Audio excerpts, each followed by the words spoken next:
What is the easiest way to get somebody to trust you? And I mean really trust you. Build a bond, cultivate strong emotions, and share something meaningful. You tell them a story that touches their life, something they can deeply connect to, a story that immediately garners sympathy, empathy, and a shared experience. And when you have that, what will you do with it? How about write a book, create an app, scam one of the biggest companies on the planet, and then get caught, convicted, and continue to lie about it all? But is it all just for the money? Or is there something else? This is the story of Belle Gibson, a true predator in every sense of the word, and one of the most prominent health guru frauds of the modern world.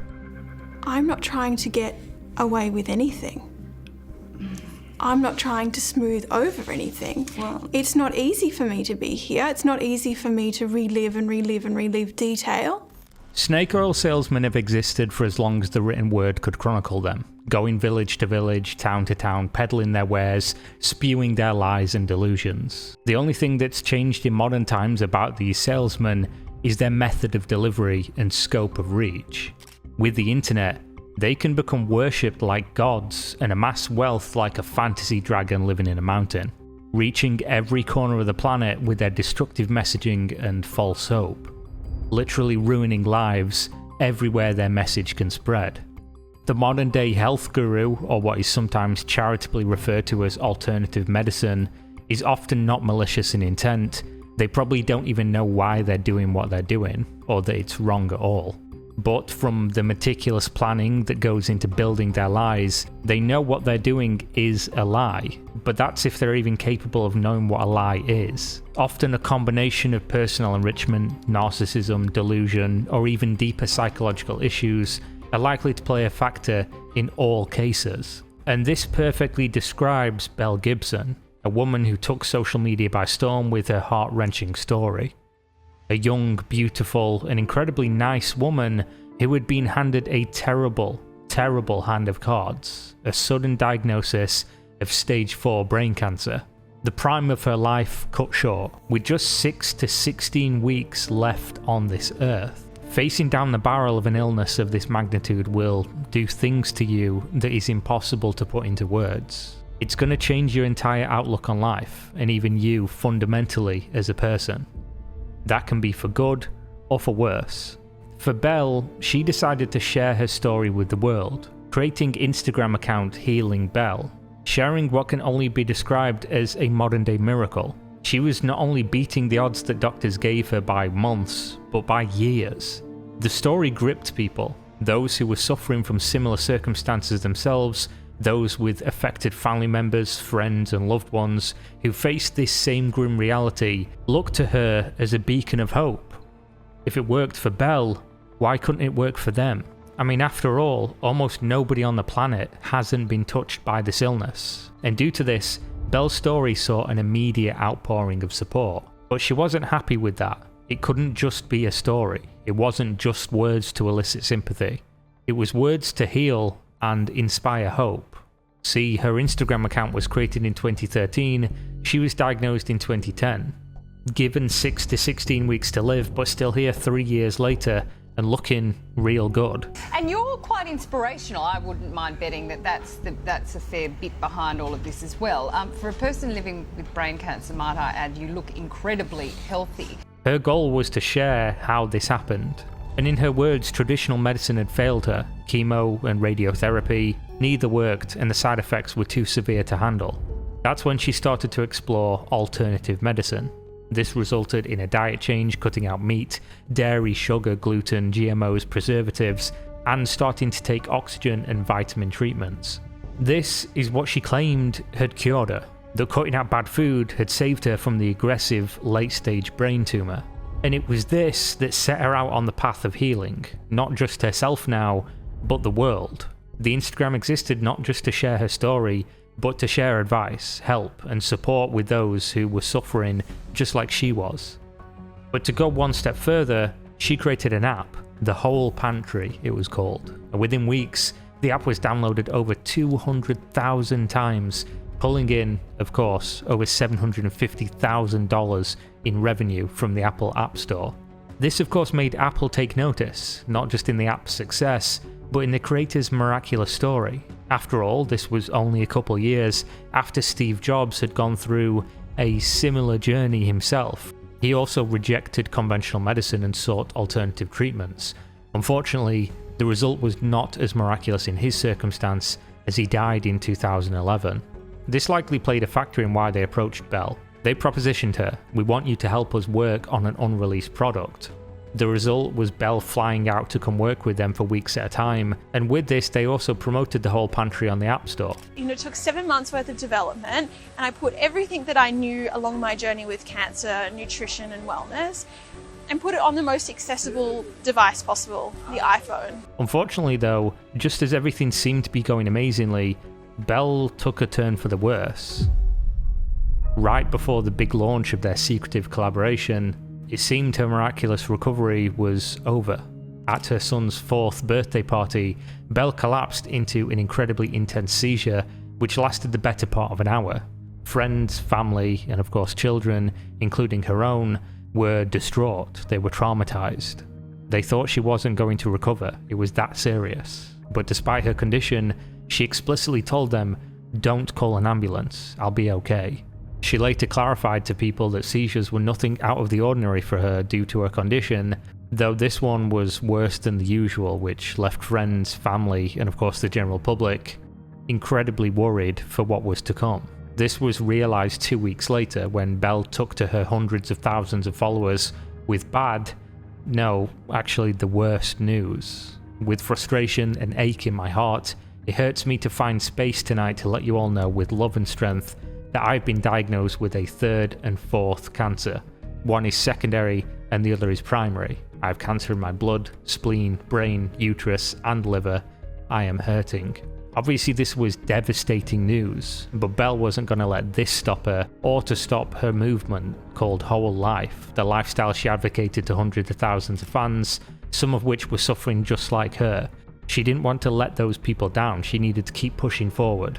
But things started to get a little bit weird. See, around this time another well-known cancer sufferer turned alternative medicine preacher by the name of Jessica Einskopf had sadly passed away from her struggle with the disease. Despite meeting only once before, Belle Gibson arrived at Jessica's private wake without invitation and made a scene, crying uncontrollably, the loudest of anyone in attendance, taking Jessica's grieving fiancé to the side and embracing him, declaring just how terrified she was of ending up just like Jessica. Everyone was of course uncomfortable by the situation, and people said it seemed like a performance more than a real emotional response. But considering they were both in the same line of work, they had spoken before, it's not hard to see that maybe Belle saw something of her in Jessica and really was terrified of what was to come, which, as I said earlier, things like this can do really weird things to your brain. You just don't know if you've never been there. At this point though, aside from the dire health situation, Belle's life couldn't have been going any better. She was personally wealthy, living a great life, doing her hair and nails, getting expensive clothing. She had not only the ear of executives in Apple, but personal friendships and business collaborations that would see her amass millions of dollars. And on top of that, a growing social media presence, articles in magazines across the globe discussing how brilliant, brave and inspirational she was, and of course the adoration and support of the general public. But yet again, none of this was enough for Belle Gibson. She wanted more. She made claims that not only was she enriching herself with the whole life that she was preaching in her book, app and lifestyle, but she was using everything she could to help the people who were helpless. Because that's what the whole life was about, giving others a fighting chance where conventional medicine or society had failed, and so she claimed to donate roughly 1/3 of all money made to charities furthering this goal. Unfortunately, Belle Gibson was lying, and if she hadn't told this lie, it's possible that the other lie she told might not have been discovered, or perhaps maybe not for many years. But as soon as you start making public claims of charitable donations, something you can factually check, if those charitable donations don't exist, someone is eventually going to find out. And they did. Before going public, they gave Belle the chance for comment. She ignored this and instead donated $10,000 of the $300,000 she previously stated, but only after she'd been caught lying. which of course wasn't going to stop the story being printed, and then the world discovered Belle had been lying about donating to charity. But you see, to the journalists, trying to donate after the fact was a red flag, and so they started digging. And what would you know? They found gold real quick. Belle's entire life was a lie. She never had stage 4 brain cancer. She never had seizures. She never had other primary or secondary cancers. She wasn't dying. She never was. She was a fraud. I'm going to get tested for ovarian cancer. I no longer have cancer in my uterus. Woohoo! Really amazing. So how exactly did she get away with all this? How did Apple, Penguin Books, who published her book, and Australian media outlets not realise that this was all a lie? Did nobody think to ask? Did nobody think to speak to a doctor? Well, the simple and most logical answer is that no one wants to be that person who asks for a source when you claim you're dying.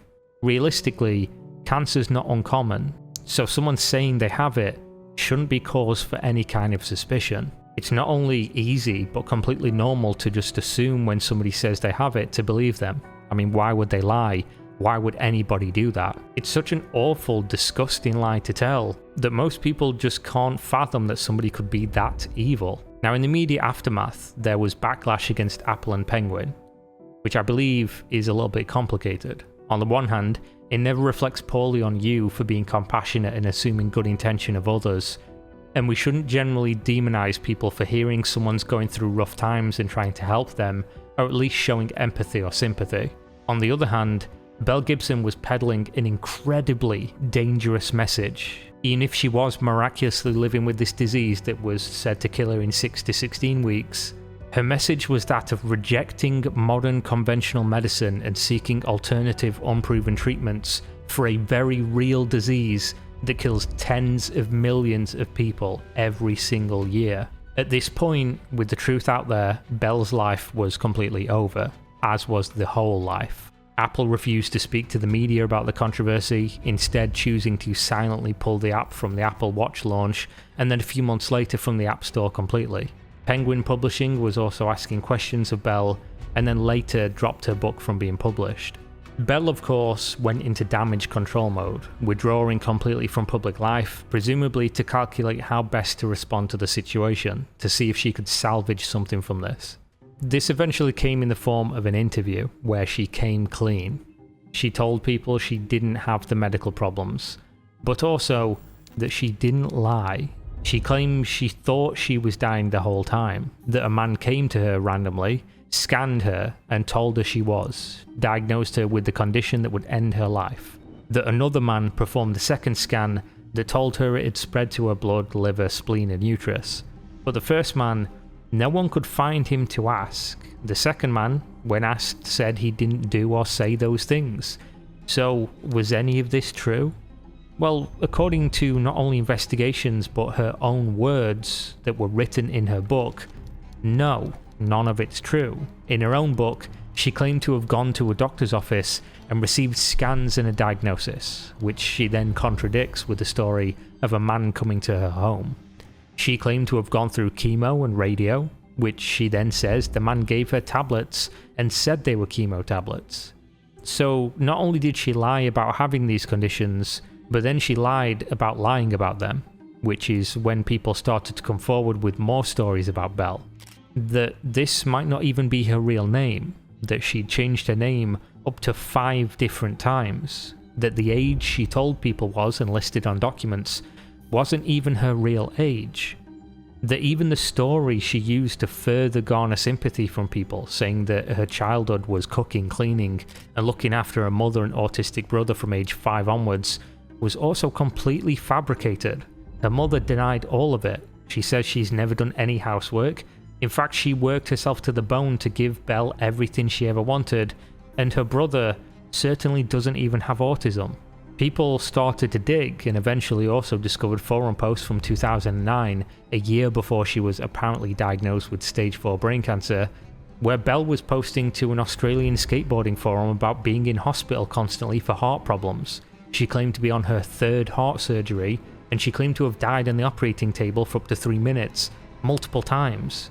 This, of course, all never happened, just like when she claimed the US government gave her cancer due to a vaccination. As you can see here from the old tweet where she says, quote, "Fuck the hashtag government and the hashtag NWO, standing for New World Order." Some sources even claim that this is not the first time she claimed to even have cancer, that in high school she faked it to prevent a boyfriend from leaving her. Obviously this wasn't an isolated incident. This is just who Belle Gibson is. A liar, a fraud, a cheat. Someone who will get caught in a lie and then continue to lie until hopefully you believe one of them or just stop talking to her. You could show her evidence of everything being a lie and she'd lie to you about the evidence. Maybe even make somebody up to blame them, like when friends tried to stage an intervention and get to the bottom of her health situation just prior to it becoming public knowledge, and she claimed that the doctor who came to her house to diagnose her was called Dr. Phil. So what happened? What came of all this? Well, in 2017, Consumer Affairs Victoria brought legal action against Belle. An Australian Federal Court Justice found that most, but not all, of the claims brought against her were proven and that she had been misleading and deceptive, but there was not enough evidence to prove that she was not acting out of delusion. She was then fined $410,000 for making false claims of charity donations, but she never showed up for any of the court verdicts. In fact, she never even paid the money she owed. Instead, she said she was $170,000 in debt, which forced the court to send raids to her home on 2 different occasions looking to seize, sell and recoup outstanding fines in both 2020 and 2021. And after all this, do you think Belle Gibson learned her lesson and stopped lying even after being found guilty in court of doing so? No, of course she didn't. Instead, she claimed to have been adopted by the Ethiopian community, referring to Ethiopia as back home and stating she volunteered with them for 4 years. A claim that the president of this community came out and said, no she didn't, no she isn't, and to please stop saying that. Our community, specifically the Jasa of Melbourne, discuss the current situation back home. I think all of us, my heart is deeply embedded in the Oromo people. I feel blessed to be adopted by you. And that is Belle's story, the story of a fake health guru who almost certainly contributed to the already devastated lives of those who have lived through a real diagnosis of themselves or their loved ones. A woman who told a shocking story that is impossible to hear without commiserating with, regardless of if it's a stranger or not. Someone who just wasn't capable of living with life being normal and uninteresting. Belle Gibson turned herself into the main character, and she did it at the cost of everyone and anyone who would ever come into contact with her story. She spread incredibly damaging ideas that could have subverted reality for people who had a real chance with conventional medicine to survive the battle for their life. A true con woman who not only preyed on the general public, but focused specifically on the most vulnerable in our society, those who are already at their lowest. A common tactic in predatory behaviour, to seek out and elevate those who have fallen on tough times. And the kicker is, she would likely have gotten away with it if she could have been satisfied with being loved but not worshipped. Instead, she got caught, but still has absolutely zero remorse. She exploited everyone for the money, but also before the money, for attention and love that she never deserved. And that is what makes her a true predator.